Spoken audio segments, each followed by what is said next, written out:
Hello, everyone. This is Yoko. In this channel, I will be sharing information in English about events happening in China that may not be reaching other countries, based on the information I've gathered myself. I receive information from multiple media sources, so I would appreciate your comments on the content of the videos. As English is not my native language, I am using an AI speaker to read out the content in English. If you find it interesting, please consider subscribing to the channel and supporting it. Now, let me introduce you to the wild world of China. This time, I would like to talk about the pneumonia in China. Perhaps you are already aware that there is currently an outbreak of pneumonia, especially among children in China. There have been discussions on this channel about the increasing cases of pneumonia among Chinese children, and the World Health Organization, WHO, has called for providing information to China. After discussing pneumonia, I want to introduce the movements of the local government in China, which are likely related to this pneumonia, as new information has emerged. First, regarding pneumonia, when the outbreak in China gained attention, it was mainly reported that children were affected, and it was said that the pathogen causing pneumonia was not unknown but was an already known infectious agent. As for why pneumonia is spreading, there was a prevalent theory of immune deficiency. This theory suggests that Chinese children, due to the strict isolation policies implemented by the Chinese Communist Party, had limited opportunities for contact with others during the COVID-19 period. Consequently, their immune systems did not develop adequately. When the zero-COVID policy was lifted, and people started coming into contact with various pathogens, there was not enough immunity, leading to the outbreak of diseases. However, recent information indicates that infections are spreading not only among children but also among adults. Another highlighted feature is that there are cases where individuals are infected with multiple pathogens simultaneously. In extreme cases, some people are infected with up to 5 different pathogens at the same time. Therefore, the pneumonia currently prevalent in China is not caused by a single factor, but various viruses or other pathogens are simultaneously circulating. Concerning this situation, there is a focus on the movements in the local government, particularly in the city called Yiwu in Zhejiang province. Yiwu is well known as a hub for various goods.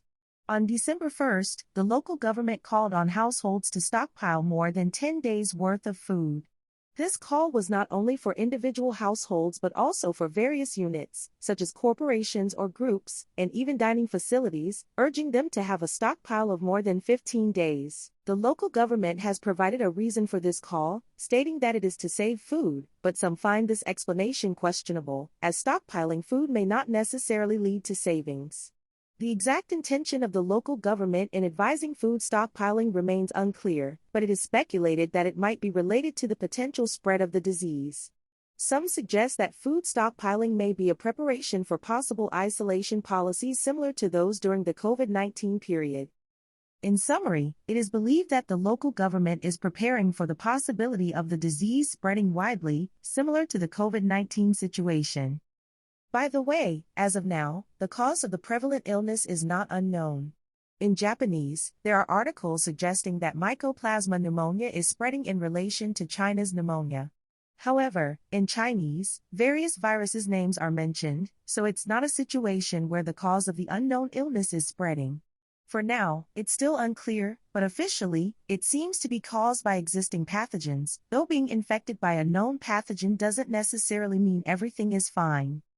The critical point here is that being infected with an existing pathogen doesn't guarantee safety.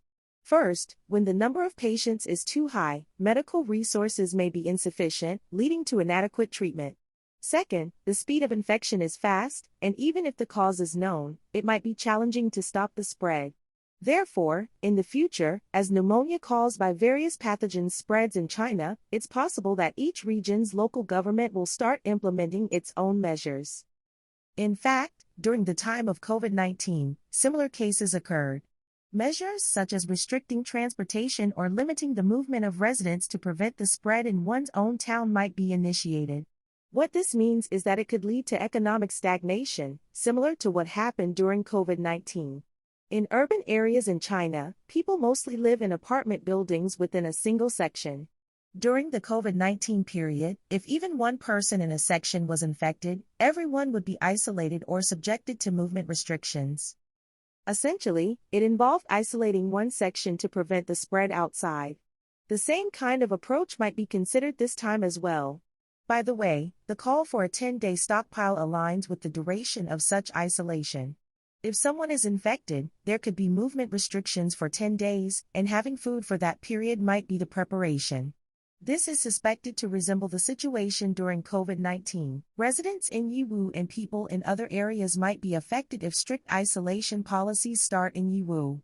It's reminiscent of the situation during the COVID-19 period when measures taken in one place affected others. By the way, earlier, I mentioned cases where individuals were infected with 5 types of pathogens simultaneously. Regarding this information, a 3-year-old girl in Guizhou had repeated fevers, and it was found that she was infected with 5 pathogens, including viruses and recently even mycoplasma. Dealing with all these pathogens with a single medicine is not possible, especially for viruses, as killing the virus itself is difficult. In the end, it becomes a situation where you have to wait for the illness to heal with your own immune system, using medications to reduce fever when necessary. Moreover, many medical institutions nationwide are currently approaching full capacity, indicating a shortage of medical resources compared to the number of patients. In the worst-case scenario, the risk of various pathogens spreading simultaneously is high. Therefore, even for illnesses other than pneumonia in China, there is a possibility that access to medical care may become difficult. For example, during the cold and dry season in China, it might be better for small children and the elderly to avoid it. Furthermore, since the infection is spreading not only among children but also among adults, what has been said so far may be completely wrong. Therefore, regarding China's pneumonia, it is essential to continue collecting information periodically in the future. This concludes the discussion for now. Until next time, take care.